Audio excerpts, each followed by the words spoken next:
And we were joined for the balance of the hour by Staff Sergeant Joe Biggs, who served 2 tours in Afghanistan and 1 in Iraq.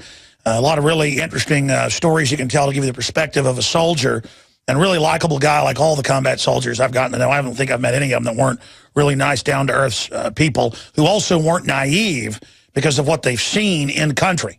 It's like a lot of my family are veterans of combat and special operations type things, and they're just like, of course the government ships in the drugs. Of course big banks launder money. Of course all this is going on, because they saw it. Going back to Vietnam, you name it.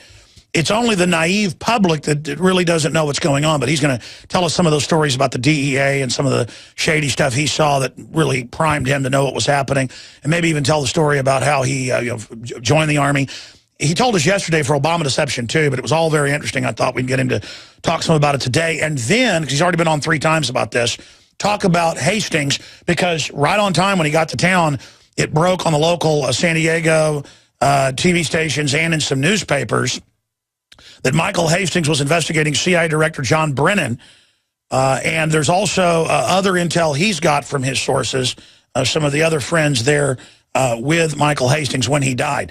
It's a big deal when an award-winning journalist who says he's going into hiding and on the run, and less than 24 hours later his car blows up, and then we're told, move along, it's no big deal, nothing to see here. That is a big deal. So we're going to talk about that with Staff Sergeant Joe Biggs at the bottom of the hour. Buddy, it's good to have you here and meet you in person. Yeah, it's great to be here. Thanks for having me.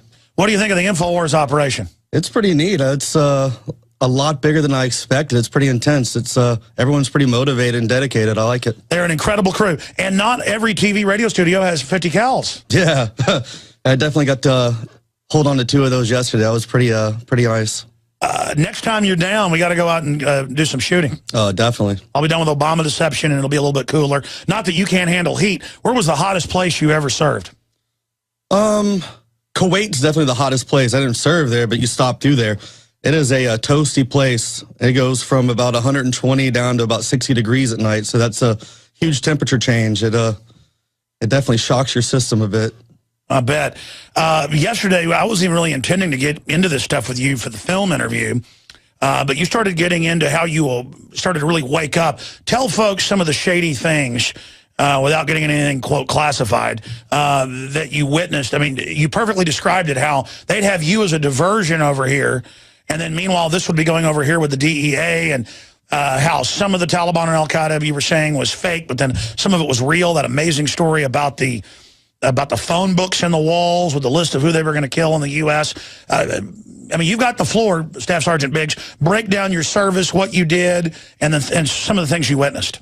Well, when I joined with the intentions that most people or most guys did when they went in, serve your country, No one, I, at that point, never thought that there was anything wrong with America. I was just gung-ho about it, and I was pretty blinded by, this whole perfect nation that I thought we had.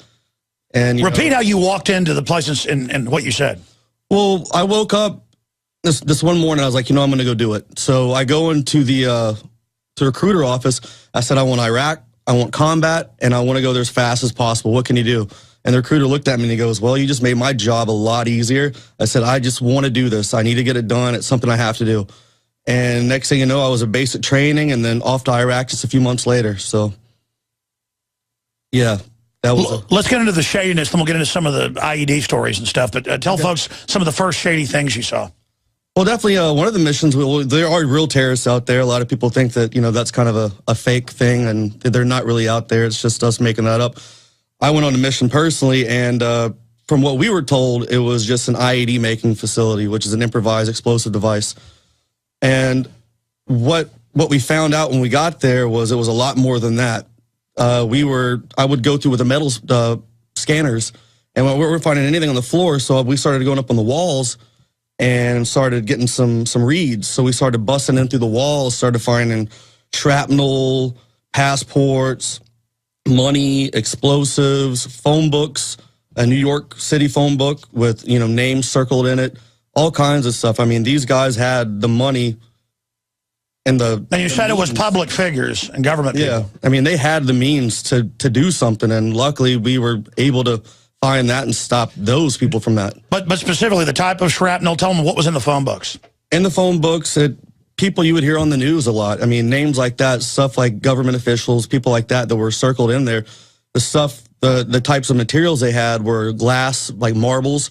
So if something did hit you, the shrapnel would go into your body, and if they scanned you, they couldn't find anything. So, you know, it was just a silent killer right there. Yeah, because it's even hard, I guess, to get the metal out. Yeah. You've been a victim of that. Yeah. Another one, we would get times where the DEA would come and stay with us and be embedded with us and go out on missions, and they would just be kind of, you know, we weren't allowed to talk to them until it was time to. When they did speak up, we would sometimes be asked to go down to opium fields and try to, you know, cut them down. Other times we were told to guard them, you know, and, you know, they would have us cutting down fields and then they would have us guarding ones. And that was just, I always thought that was kind of weird. That's what I've been told by family that was in Colombia just a few years ago, that they have GPS grids where they spray the people that don't launder their money with the right banks. And of course, they had public meetings in Colombia back in '99 where they sent the Grasso, the head of the stock exchange, went down and met with the head of the FARC and said, you invest with us or we kill all your fields and invade. And then they didn't, so they kill their fields and then grow it and ship it in. Yeah, there was always, you know, like I was saying, like there was this going on, what we thought we were doing, which is winning the hearts and minds. And then, you know, we had these, you know, operators that were doing something else on the backside. So we were this cover mission, and then these guys were kind of off in the back doing other things as well. Was it mainly DEA? I mean, what would happen after you'd guarded? Because from what they've admitted, they would then process it, then ship it out, and it was flown out. Well, a lot of times we would capture the people there that ran that, and then they would take them back and interrogate them. Maybe shake them down. I mean, who knows? We weren't really allowed to get close enough to hear what they were saying, but all you could hear was screaming. You could definitely hear that. So torture? Yeah. It's something, after hearing that, it's something I never wanted to be a part of, I tell you that. How were they torturing them? Waterboarding or pulling fingernails out? I mean, like I said, I was outside the building. All I could hear was just that, you know, so that alone, just the screams from a person. I was told DEA uses electricity and little crank deals. Anything was possible at that point. I mean, the yells that I heard, I've heard people get shot, and I've never heard that yell before. I've heard people, you know, scream from being stabbed, and the yells I heard from a person, those were just ungodly. And they were wanting to know, I guess, where the stashes were buried too. That's worth a lot of money going in our daughter's arms here in the U.S. Yeah, I got to ship that in immediately. How often would they torture people? It wasn't like real often, maybe every few months. It just, whatever kind of intel they would get, they would use us for covers to go run missions. Then they would be like, oh, you know, we need to go over here. You know, we just have to let them go do their thing. By the way, that's breaking news. So you would see DEA take farmers in and then torture them. Well, I mean, they wouldn't call them farmers. You know, they would be like, these are Taliban people. And, you know, these guys would come in and they were all bearded up guys, you know, wearing all black, you know, special tactical gear and all that stuff. And they would take them in there and interrogate them and do whatever. Were they CIA? Were they Navy SEALs? We were told DEA, and then the other term they used was OGA, other government, you know, other government agencies. So. Sure, to be clear, but I can show clips of Fox, CNN going, here's the Marine Corps commander, he helps grow the opium. Yes, these are just farmers. So they would call one group farmers, and in the other group they would call terrorists. My point is that how long would the torturing go on for? About an hour or so. And then they would tell us to take, you know, control over that person of interest, and then we would have to go take them to a main base, and then convoy them out there, turn them over to be detained, and then eventually they would get let go the next morning. Oh, so it wasn't the long. I'm sure you read about, you know, you may have seen those special torture camps they had that are basically like hell houses. You hear about those? Mm-hmm. Did you ever see them bring kids into the hell houses? No. Because the Army report says they did.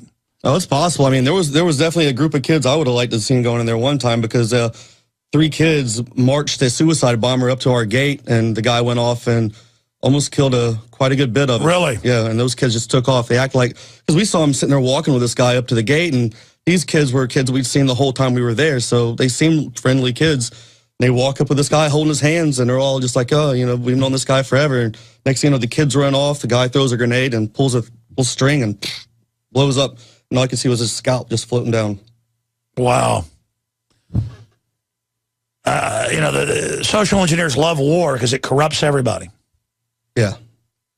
It's definitely it's not meant for everybody. It's a hard job to go over there, and like I said, you go over with these pure intentions, but at the end of the day, truly all you want to do is get home, and you just care about your buddies getting home, and it kind of you're not all this God bless America, this and that. Right now it's at this point where there's so many bad things going on that you see, you're just kind of sick of it, and all you can do is just look at your buddy and be like, man, I just hope we make it out of this.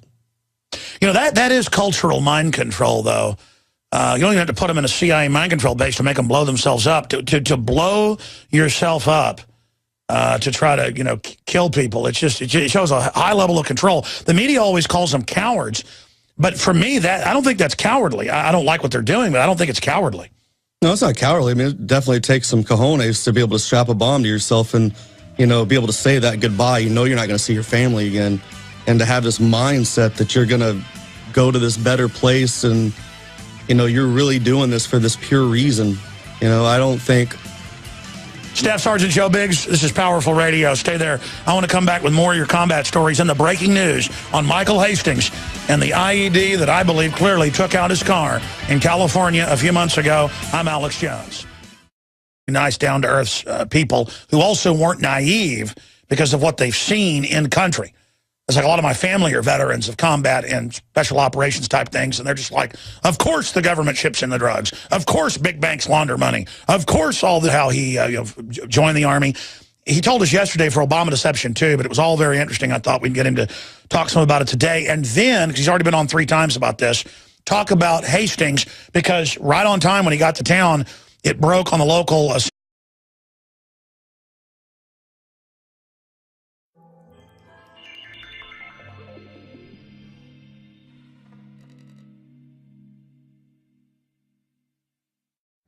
And we were joined for the balance of the hour by Staff Sergeant Joe Biggs, who served 2 tours in Afghanistan and 1 in Iraq. A lot of really interesting stories you can tell to give you the perspective of a soldier, and really likable guy like all the combat soldiers I've gotten to know. I don't think I've met any of them that weren't really this is going on, because they saw it. Going back to Vietnam, you name it. It's only the naive public that really doesn't know what's going on, but he's going to tell us some of those stories about the DEA and some of the shady stuff he saw that really primed him to know what was happening, and maybe even tell the story about